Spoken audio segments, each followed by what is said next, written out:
बिस्मिल्लाहिर्रहमानिर्रहीम, अस्सलामु अलैकुम। Let's continue with our lecture. हम बात कर रहे थे मैथमेटिकल डिस्क्रिप्शन की। लीनियर कंट्रोल थ्योरी में it has the core is basically all about the mathematics. और we discuss about in the last lecture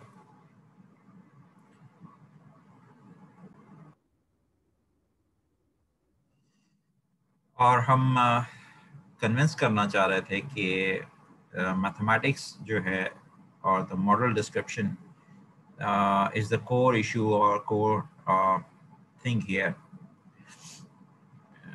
in the linear control theory, or even in all other courses.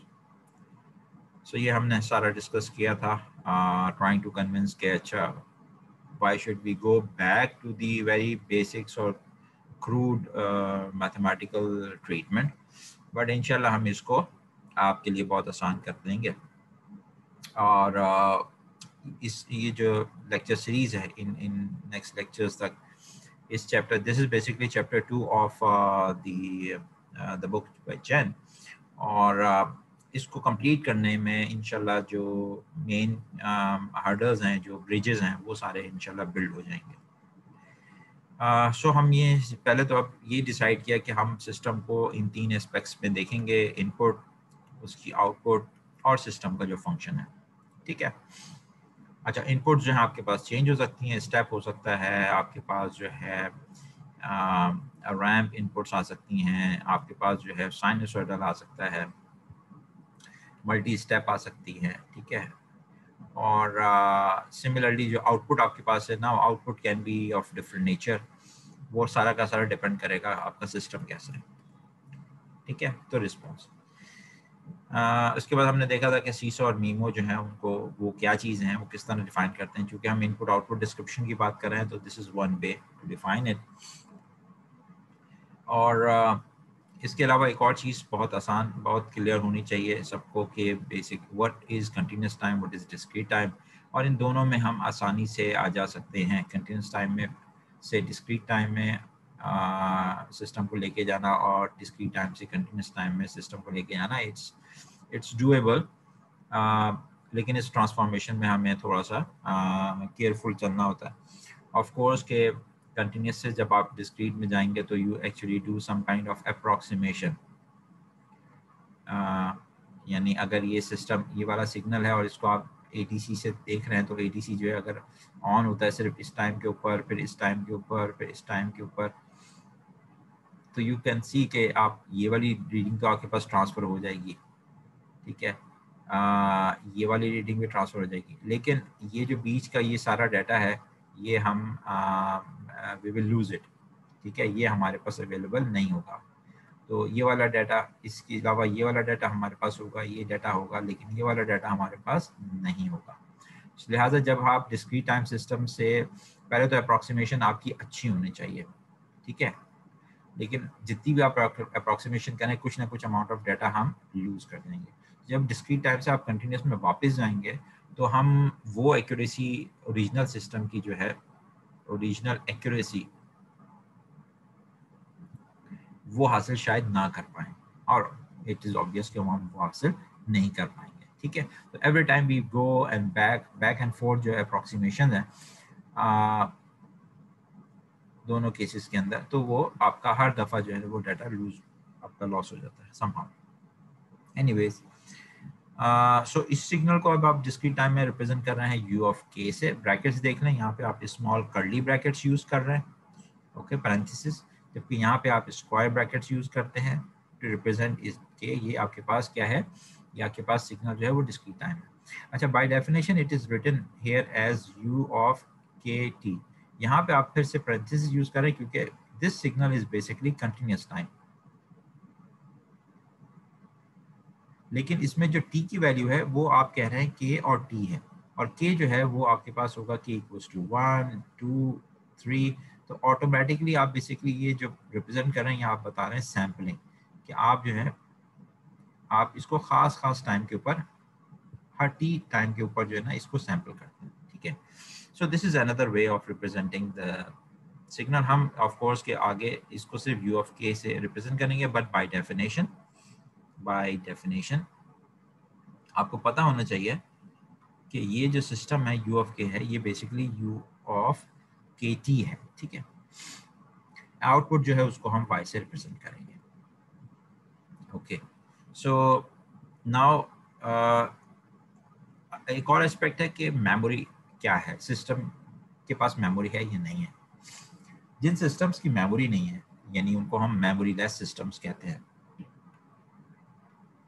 Memory less, no memory. इसका मतलब ये नहीं कि इनके पास storage नहीं है, इसका मतलब यूं समझें आप कि इसका मतलब ये है कि इसको नो मेमोरी मींस कि no need to store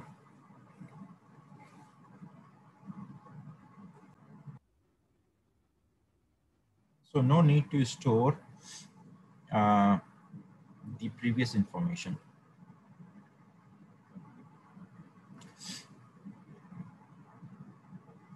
okay, memory less का मतलब ये है, ऐसा नहीं कि इस मेमोरी लेस हम उन सिस्टम्स को कहते हैं कि जिसमें आपको स्टोर करने की ज़रूरत नहीं है, ठीक है। So memory system is a memory less system, is called a memoryless system if its output depends only on the input applied at t0, यानी प्रीवियस इंफॉर्मेशन की आपको ज़रूरत नहीं है अभी आउटपुट को कैलकुलेट करने के लिए, and it is independent of the input applied before or after t0. After की बात आगे जाके आपको समझ में आ जाएगी, बिफोर तो समझ में आता है। So there is no need to have the previous value. For example अगर एक रजिस्टर है R और इसमें से इसकी वैल्यू है 10 ओम्स, इसके अक्रॉस जो है एक वोल्टेज है कोई भी, ठीक है, और इसमें से एक करंट फ्लो कर रहा है I ऑफ t है, और I ऑफ t जो है वो अभी मैं आपके सामने ड्रॉ करता हूँ। I ऑफ t जो है वो ये है।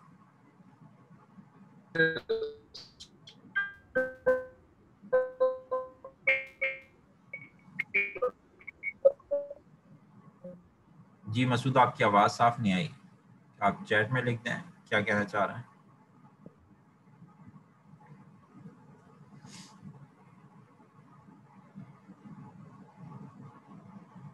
1 second, 2 seconds, 3 seconds. So let's say कि इसकी वैल्यू जो है इनपुट की, it is 1 ampere, then it goes to 2 amperes, then it goes to 3 amperes.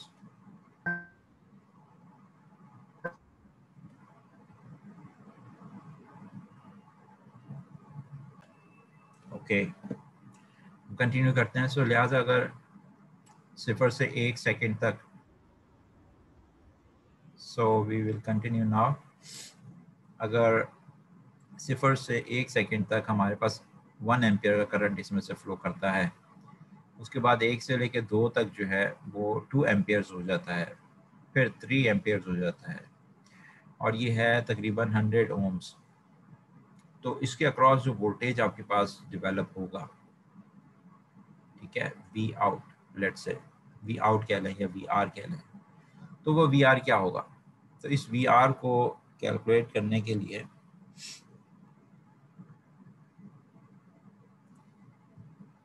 ये टाइम है और ये वी आर है, वी आउट या वी आर जो है वो क्या होगा। तो when time equals to time जो है जब 0 से लेके 1 एम्पियर तक, 1 सेकेंड्स तक है, तो v equals to V R is equals to I times R, और आई आपके पास है 1 एम्पियर, 1 एम्पियर टाइम्स 100 ओम, तो ये तकरीबन हो जाएगा 100 वोल्ट्स, ठीक है। अच्छा, ये हो जाएगा 100 वोल्ट्स। अब अगर मुझे time t equals to 3 seconds के ऊपर मुझे पता करना है कि व्हाट इज वी आर, तो I don't need any information के आई की वैल्यू जो है, I don't need the info about current from t equals to 0 to t equals to minus 3 seconds.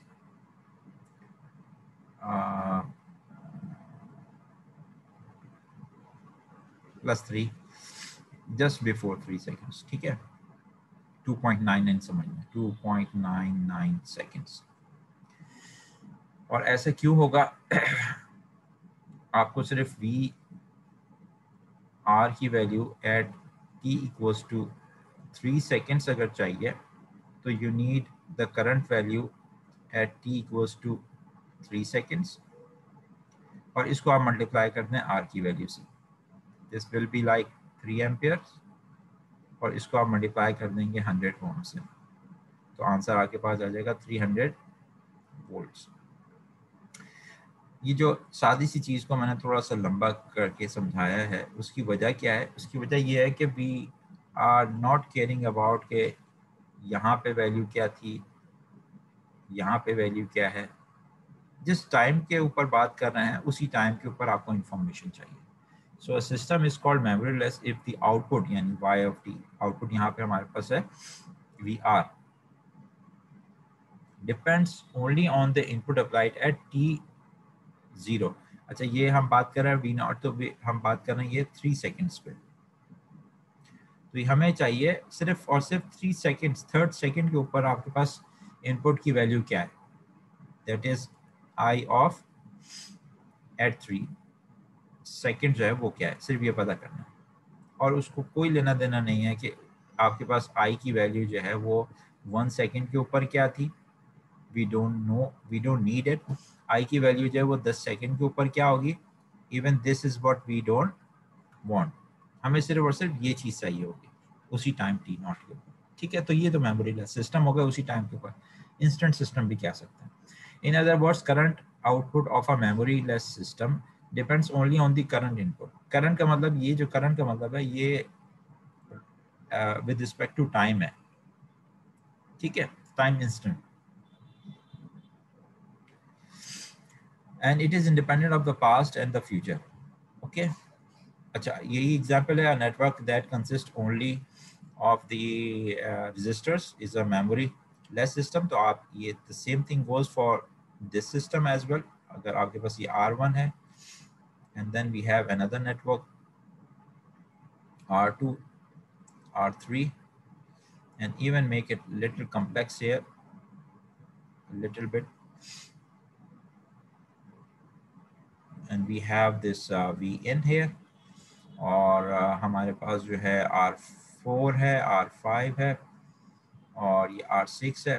And this is what we are talking about कि ये we out है.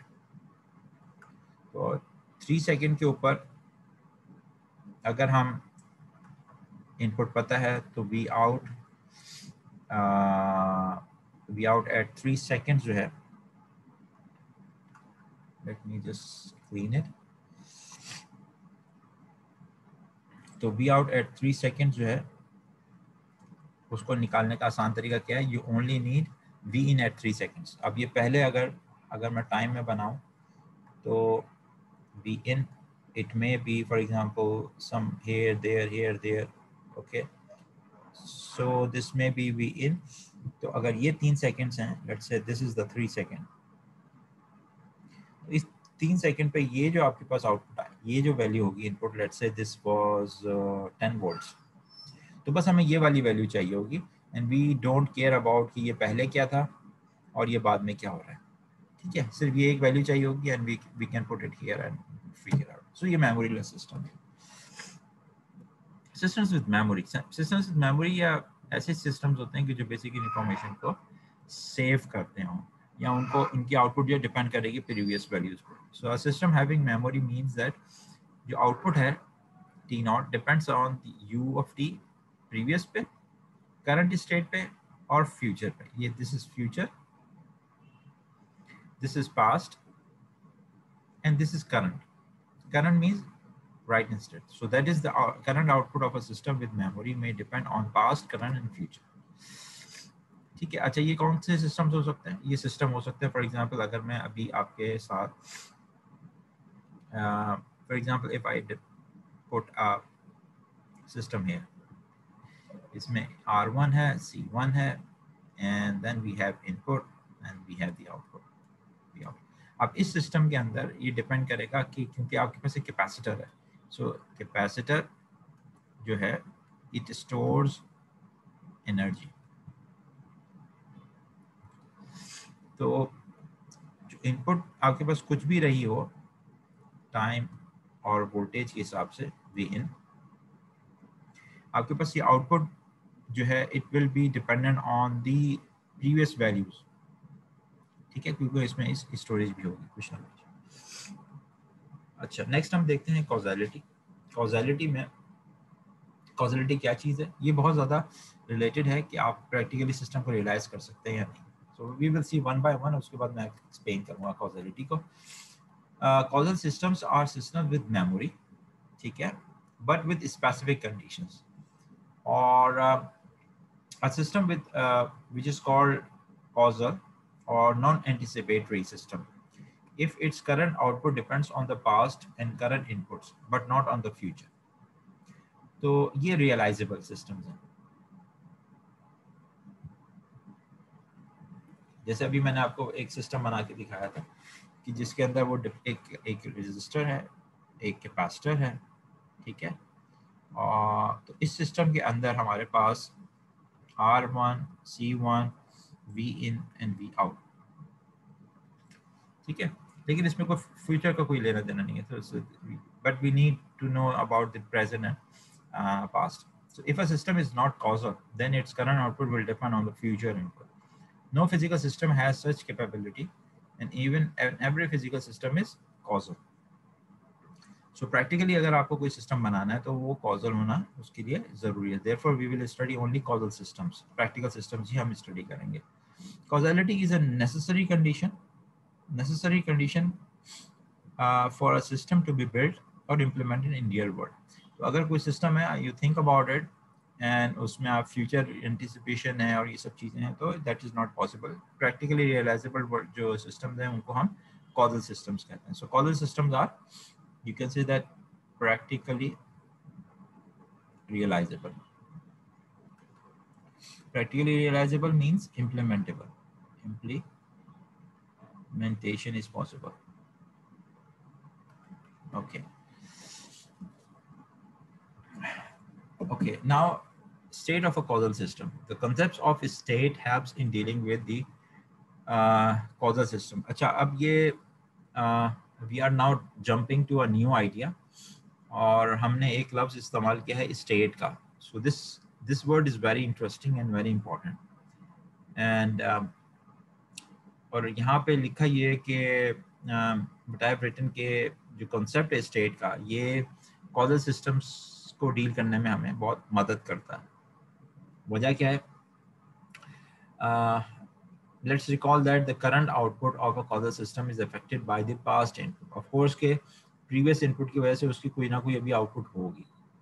सो उस output को अगर मैं एक स्टेट कहता हूँ, वन ऑफ द स्टेट्स, उसके अंदर भी स्टेट्स होंगी। फॉर एग्जांपल अगर मैं यहाँ रजिस्टर बनाऊँ और एक कैपेसिटर मैंने लेट्स से इधर बनाया, C1, R1, उसके बाद ये R2 है, उसके बाद एक और C2 है, right, and then I am talking about कि इसकी जो आउटपुट होगी इसके बारे में यहाँ। सो हम ये देख सकते हैं, और इसकी कोई भी इन है। सो लेट्स से कि इसकी वैल्यू थी 10, इसकी वैल्यू थी 100 ओम्स, और इसकी सी कैपेसिटर है 30 पिकोफैराड, और ये जो है वो 100 पिकोफैराड है। लेट्स से कोई भी एज्यूम कर ली वैल्यू, और जो इसकी जो इस सिस्टम को हमने एक सिग्नल दिया है जो कि इस तरह का सिग्नल है इनपुट, ठीक है, ये है 10 वोल्ट्स। तो this is let's say 3 seconds. Okay, सो इसकी जो आउटपुट होगी वो क्या होगी? और उसको हम कैसे रिप्रेजेंट करेंगे अच्छा फिर ऑफ कोर्स कि ये यहीं पे नहीं है, ये हो सकता है कि ये वैल्यू फिर थोड़ी कम जाए, फिर इसके बाद ये बढ़ जाए. So input will be varying, input will change, keep changing. तो हमें आउटपुट भी चेंज हो रही है. तो we need some kind of a equation और सिस्टम कि जो मैं इस पूरे सिस्टम को रिप्रेजेंट कर सकूं उस इक्वेशन से. व्हाट आई नीड इज, मुझे अब एक सिस्टम चाहिए, अ सेट ऑफ इक्वेशंस चाहिए, मुझे एक फंक्शन चाहिए, इसको मैं यहाँ लिखता हूँ. What I need is, I need a function v out equals to function of c1 c2 r1 r2 and v in. मुझे ये फंक्शन चाहिए सो दैट कि मैं किसी भी टाइम के ऊपर, और of course with time as well, क्योंकि टाइम के साथ टाइम आएंगे. सो मुझे 1 2 3 4 these are 4 are the parameters, इसके 4 पैरामीटर्स हैं और इसके 2 वेरिएबल्स हैं, एक इंडिपेंडेंट, ये 2 वेरिएबल्स हैं. ठीक है, let me take a blue, ये ग्रीन. ठीक है, सो मैं ये कर सकता हूँ कि मैं कहूँ कि अच्छा व्हाट वाज, अच्छा इस अगर मैं इसकी बात कर रहा हूँ तो यहाँ से यहाँ तक आने में 3 सेकंड पे, तो इसका वोल्टेज मेरे पास क्या है, VC की वैल्यू क्या है, और VC की वैल्यू एट 3 सेकंड जो है, this will represent the state. तो अगर मैं सिर्फ VC की वैल्यू ले लेता हूँ, VC की वैल्यू एट 3 सेकंड्स, और VC2 इसको कह लेते हैं VC1. तो VC2 at 3 seconds, VC1 at 3 seconds, ये they will represent or they will cover uh, the all the input, all the changes, all due to the input from let's say t0 से लेके या minus infinity से. Basically ideally तो है, अभी मैं 0 कह देता हूँ, otherwise you should think about from minus infinity जब भी सिस्टम हम ऑब्जर्व कर रहे हैं. t0 to t equals to 3 seconds, और वो वैल्यू जो है फिर हम कहेंगे कि VC1 की वैल्यू 0, यानी ये इनिशियल वैल्यू है. So recall that the current output, अब मैं current output की बात कर रहा हूँ, of a causal system is affected by the past input. तो past input जितनी भी थी ये पूरी past inputs हैं. And if I am talking about current time जो है वो 3 seconds का है. तो इस वक्त का जो voltages हैं यानी VC1 at t equals to 3 seconds और VC2 at t equals to 3 seconds, ये दोनों के दोनों जो हैं वो रिप्रेजेंट कर रहे होंगे values due to the past inputs. ठीक है, ये जितना भी आपके पास अप्लाई हुआ. सो हम करते ये हैं कि जो टाइम है हम सारी वैल्यूज के लिए उसको कैलकुलेट करें माइनस इन्फिनिटी तक, ऐसा नहीं हो सकता, बहुत मुश्किल है. सो इन अदर वर्ड्स हम करते ये हैं कि the input from the infinity to the time has the effect on y output. So हम करते ये हैं कि हम इस पॉइंट पर इसको कह देते हैं कि स्टेट, अभी की स्टेट क्या है. So concept of state is evolve, और उसमें हम करते ही हैं कि हम सबसे पहले तो डिनोट करेंगे इन वेरिएबल्स को एज अ स्टेट वेरिएबल, और उसके बाद हम इनिशियल कंडीशंस लेके आ जाएंगे. ठीक है, there are two things that I am discussing right now. State की प्रॉपर डेफिनेशन देखा था. स्टेट बहुत इंपॉर्टेंट है क्योंकि एक एस्पेक्ट स्टेट का हमने ये देखा था कि state and basically the initial state value can represent the collective energy in the system. ठीक है, एक तो ये है कि स्पेसिफिक टू दैट स्टेट, ठीक है, उसको कलेक्टिवली. दूसरा ये है कि स्टेट ही फर्दर जो है सारी चेंजेस को रिप्रेजेंट भी करेगी. अभी आगे देखते हैं. सो स्टेट की डेफिनेशन अब क्या है. State x of t0 will be a system state at time t0 और ये वो इंफॉर्मेशन है टी नॉट पे that together with the input u of t for t greater than or equals to t naught determines uniquely the output of yt for all t greater than t naught. तो एक तो time हो गया आपका minus infinity से लेके T not तक का, ये सारा का सारा टाइम जो है ना ये तो आपको x ऑफ टी नॉट से रिप्रेजेंट हो जाएगा ये इंफॉर्मेशन. इसके बाद टी नॉट से लेके आगे एनी टाइम टी, इस सारे के लिए आपको सिर्फ और सिर्फ u ऑफ t की जरूरत होगी फिर, and then we will be able to tell के आउटपुट क्या होगी, y ऑफ t क्या होगी. ठीक है, तो हम y ऑफ t सिर्फ और सिर्फ एक तरह से कैलकुलेट कर सकते हैं having this initial condition.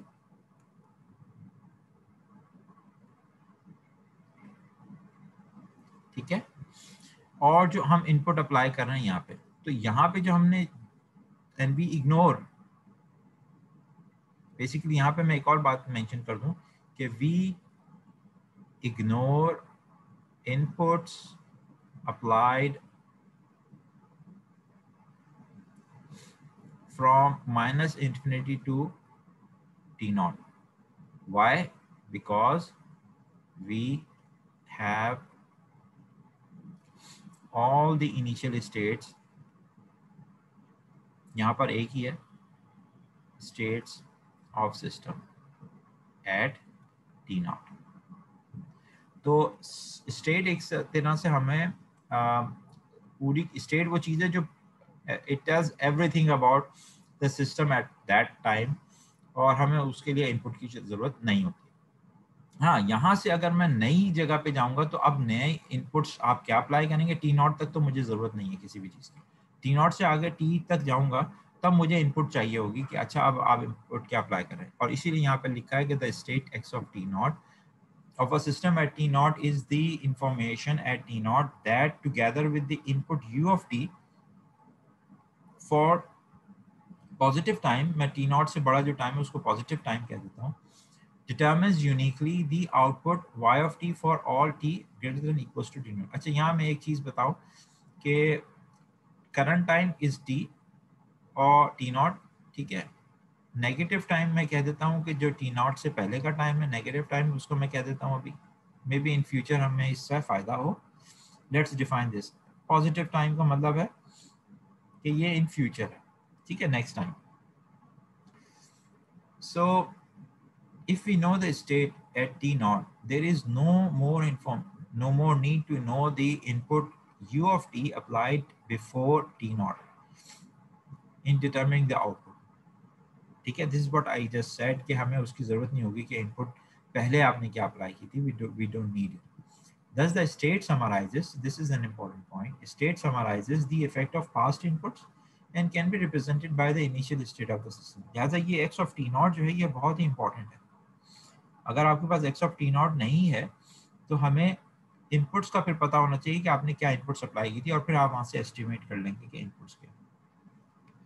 And therefore we only focus on the response after t greater than t naught and use x t naught to represent the effect of the input. जब हम आगे जाके कुछ problems को solve करेंगे इंशाल्लाह उससे आपको और चीज़ें भी क्लियर होंगी. अगर कोई क्वेश्चन है तो काइंडली आप ज़रूर मैसेज कीजिए. मज़ीद स्टेट्स को समझने के लिए ये एक और सिस्टम है जिसमें हमारे पास दो इनपुट्स हैं, U1 है U2 है, एक रजिस्टर है, दो रजिस्टर्स हैं R1 R2, we have two capacitors C1 C2 और एक इंडक्टर है. और जैसे मैंने कहा कि स्टेट्स आप खुद बताएंगे, तो हमने स्टेट्स यहाँ पे दो ली हैं. एक कैपेसिटर के अक्रॉस स्टेट है, तीन स्टेट्स हैं. एक कैपेसिटर के अक्रॉस वोल्टेज है, दूसरी भी आपके पास एक और कैपेसिटर के अक्रॉस वोल्टेज है, और तीसरा जो है वो आपके पास करंट है through the capacitor, through the inductor. ठीक है, ये करंट आप x3 ले रहे हैं.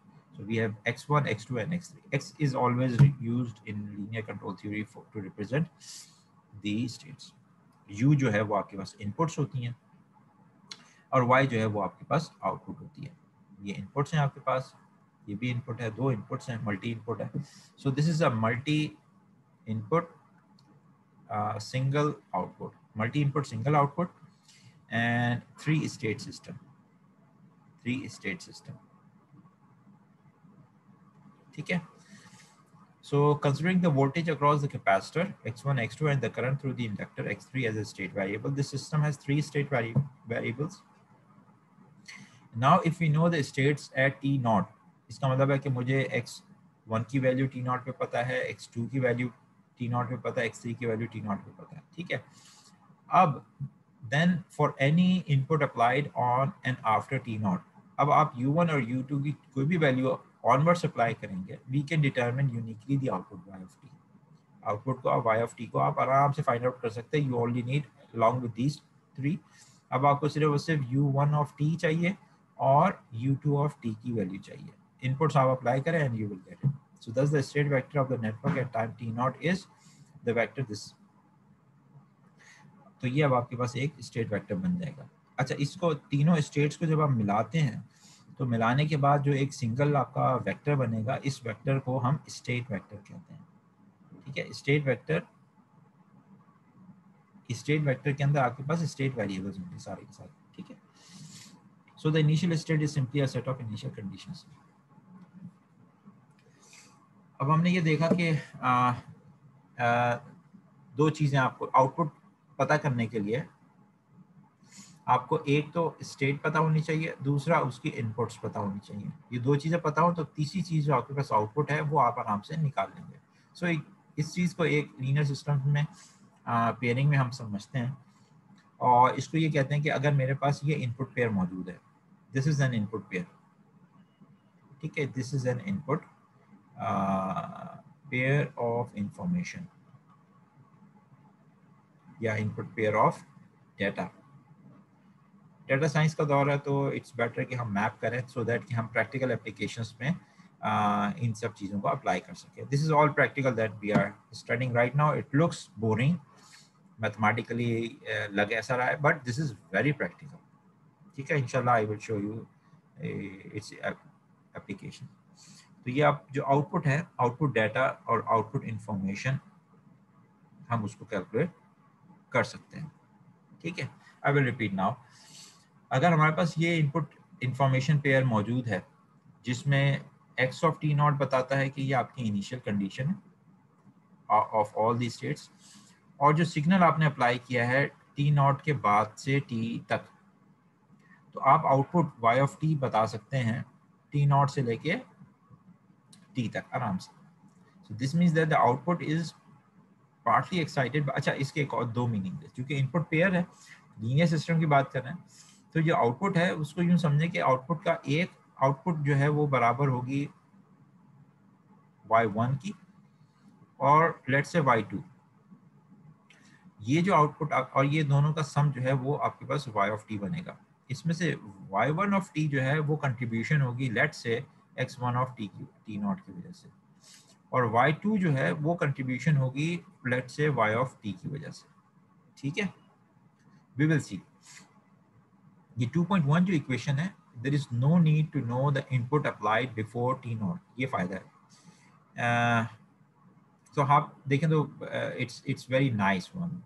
टाइम है कंटिन्यूस टाइम, लेकिन हमारे लिए ये चीज़ें जो आपके पास x ऑफ t नॉट है, this simplifies a lot. This helps. Initial condition helps. And this 2.1 is basically called state input output pair. ठीक है. But we should understand basically the pair is this one. State input is one pair of information, and this causes the output information, और इन दोनों को हम मिला के जो है पेयर कह देते हैं. ठीक है. अल्टीमेटली हमारा काम सिर्फ यही है कि हमारे सामने कोई भी प्रैक्टिकल सिस्टम होगा, उस सिस्टम की कुछ इनपुट्स होंगी और इसके अंदर कुछ स्टेट्स होंगी. तो हमें बस ये पता करना होगा कि अगर मैं इनपुट्स ये देता हूँ तो आपके पास आउटपुट जो है वो क्या आएगी. ठीक है. वो सारे एनालिसिस के लिए. नाउ लम्प सिस्टम्स आपके पास क्या है. This is another. देखिए, जैसे हमने पहले देखा था कि मेमोरी लेस की बात आई, फिर कॉजल की बात आई, अब बात आई है लम्प सिस्टम्स की. ये मैथमेटिकली लम्प सिस्टम होता है क्या है. Let's see. Very interesting. A system is said to be lumped if its number of state variables is finite. जैसे पिछला वाला केस था, इसमें हमारे पास स्टेट वेरिएबल्स कितने थे, 3. तो ये फाइनाइट नंबर है. ओके, तो अगर आपके पास सिस्टम ऐसा है कि जिसमें आप इस तरह आइडेंटिफाई कर सकते हैं अलग अलग वोल्टेजेस को और करंट्स को, तब तो ये सिस्टम कहलाया जाएगा lumped.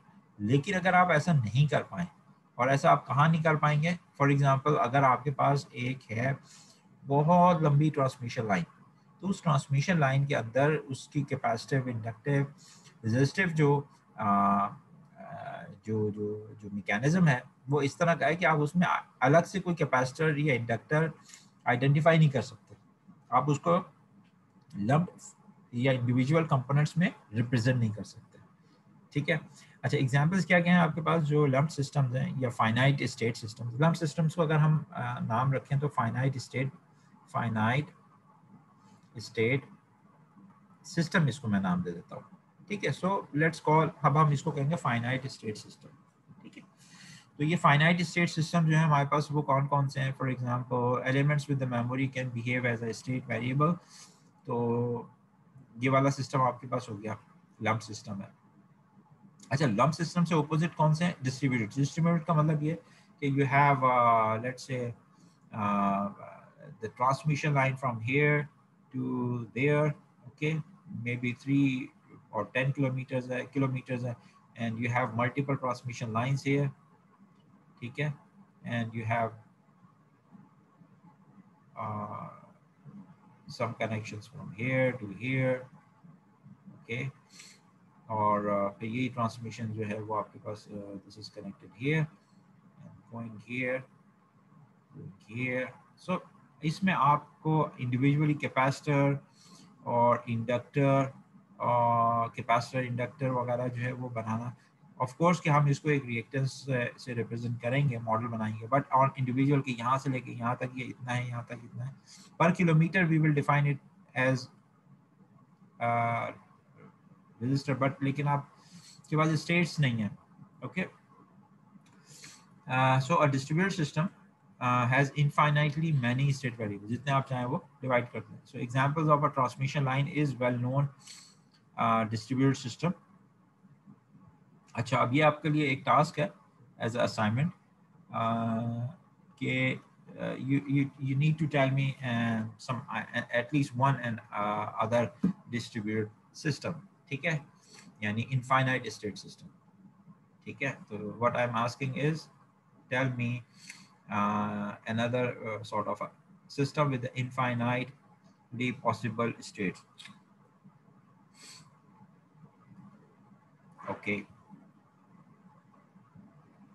right, so let's continue। ये पहली एग्जांपल हमारे पास आ गई है 2.1 from the chain। So let's see what this example is telling us। ये एग्जांपल है कि consider the unit time delay। Unit time delay is basically this one। this tells us the delay in the system। basically ये system है आपके पास, u of t is let's say this system। now a delay in this means, अच्छा अब if this is time equals to t initially, so this is u of t। लेकिन अगर हमारा system start हो रहा है विद अ डिले, तो हम देखते हैं डिले की वजह से क्या होगा। डिले के लिए कैलकुलेट करना कि अब मैं क्या प्लॉट करूं, should I plot it from here और should I plot it from here. ठीक है, इसको आप 1 यहाँ पे कर लें, इसको 1 - 1 यहाँ करें, तो मैं इसको यहाँ प्लॉट करूंगा या यहाँ पे प्लॉट करूंगा, कहाँ से मैं स्टार्ट करूँ। So let's do it very simple way. आप t-1 को इक्वेट कर दें equals to 0 and then you find के t की वैल्यू क्या होगी। t की वैल्यू क्या आई, 1 को दूसरी तरफ लेके +1। तो इसका मतलब है कि अब ये यहाँ से मैं स्टार्ट करूंगा। t कहाँ से स्टार्ट होगा, +1 से। So I need to draw it from here. तो इसका मतलब है कि दिस सिस्टम, ये जो सिग्नल अभी मैंने ड्रॉ किया है, this is basically u of t-1। ठीक है, this is signal u of t-1। ठीक है, t-1 यहाँ से draw. okay, now considering this unit time delay system, output is simply the input। अच्छा, ये तो मैं सिग्नल इनपुट की बात कर रहा हूँ। तो ओवरऑल ये जो इक्वेशन है, ये जो सिस्टम है, ये सिस्टम हमें क्या बता रहा है। So there might be a system here जिसकी इनपुट जो है वो होगी u ऑफ t, ठीक है, और जो इसकी आउटपुट है y ऑफ t जो है वो बेसिकली क्या है, ये सिर्फ और सिर्फ डिले सिस्टम है। तो इनपुट तो आपकी बिल्कुल सही अपेयर हुई थी एट टाइम t, ठीक है, इनपुट तो यहाँ से यूं अपेयर हुई, let's say at t equals to 0, this is time, लेकिन आउटपुट जो है this is coming like this, delayed है। तो आउटपुट जो आपका अगर प्लॉट करेंगे t and y of t, तो जब आप आउटपुट को प्लॉट करेंगे तो output will be the same u, लेकिन ये डिलेड होगी, ठीक है। y of t is basically what? y of t is basically the same signal but delayed, ये delayed signal है। So the output is simply the input delayed by 1 second. Very good. In order to determine y of t from u of t, we need the information.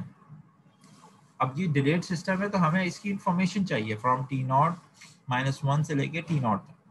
Therefore, the initial state of the system is u of t, and there are many points between these two. हमारे पास अब delayed है तो हमारे पास वो information नहीं है, और ये सिस्टम जो है यूनिट टाइम डिले सिस्टम, इसको हम डिस्ट्रीब्यूटेड सिस्टम में कंसिडर करते हैं, ठीक है। एक there is another definition, now there is a definition of the linear systems. Linear system को हम कैसे डिफाइन कर सकते हैं? लीनियर सिस्टम को हम डिफाइन करते हैं कि we have two pairs will always come, एक स्टेट और इनपुट, ठीक है। ये एक आपके पास इंफॉर्मेशन पेयर बनेगा, एक आपके पास बनेगा आउटपुट का, and together these two will be called input output pairs, state input output pairs. So you have xi t naught, ui t, and we have the output here. और अब अगर ये हमारे पास सिचुएशन है, सो लेट्स से कि अगर मेरे पास दो स्टेट्स हैं, दो इनपुट्स हैं, तो and the system allows me कि मैं स्टेट्स को इंडिविजुअली कंडीशंस को ऐड कर लूँ, इनपुट सिग्नल्स को ऐड करूँ, और मेरे पास जो है ये वैलिड हो y1 of t plus y2 of t. This is called additivity property. इसके साथ साथ second property must be satisfied कि अगर आप किसी अल्फा से, अल्फा में भी 1 2 और -2 3 कोई भी इंटीजर हो सकता है, सो रियल कांस्टेंट है ये, ठीक है। तो इससे अगर आप x1 को मल्टीप्लाई करें और इनपुट को भी आप मल्टीप्लाई करें, so actually what we are doing is we are scaling the initial condition as well as we are scaling the input.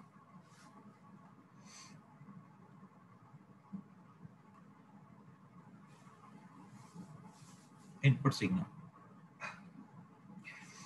तो अगर स्केल आपके पास आ जाता है तो नो प्रॉब्लम, आप सिर्फ और सिर्फ आउटपुट को स्केल कर दें, जस्ट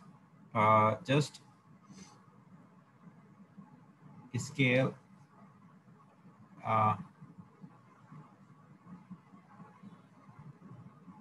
द आउटपुट सिग्नल,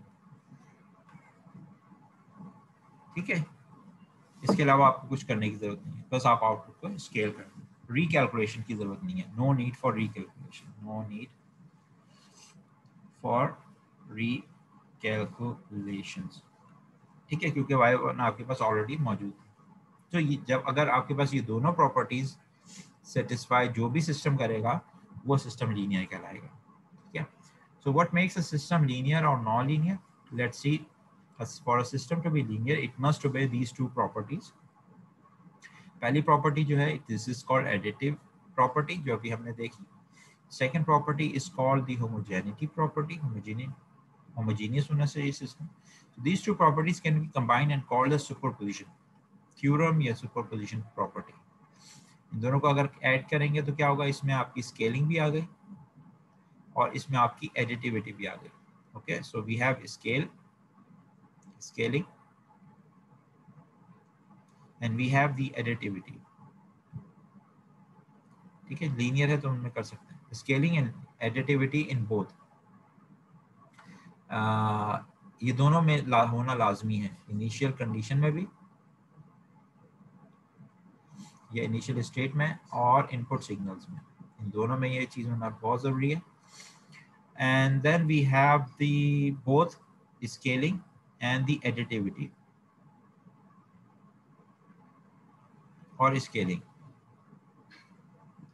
ये दोनों की दोनों भी आपके पास आउटपुट में आती है. ठीक है. और अगर कोई सिस्टम इसको ओबे नहीं कर पाएगा तो वो सिस्टम कहलाएगा नॉन लीनियर सिस्टम. अगर आपको कोई सिस्टम दिया जाए तो कि उसको प्लीज टेस्ट कि ये लीनियर है या नहीं है. For example if I ask you कि tell me if y equals to y equals to 2e to the power minus t, कि ये लीनियर है या नॉन लीनियर, तब आपको ये प्रॉपर्टीज उसकी टेस्ट करनी होगी. So if the input, and you can apply some kind of a input signal as well. So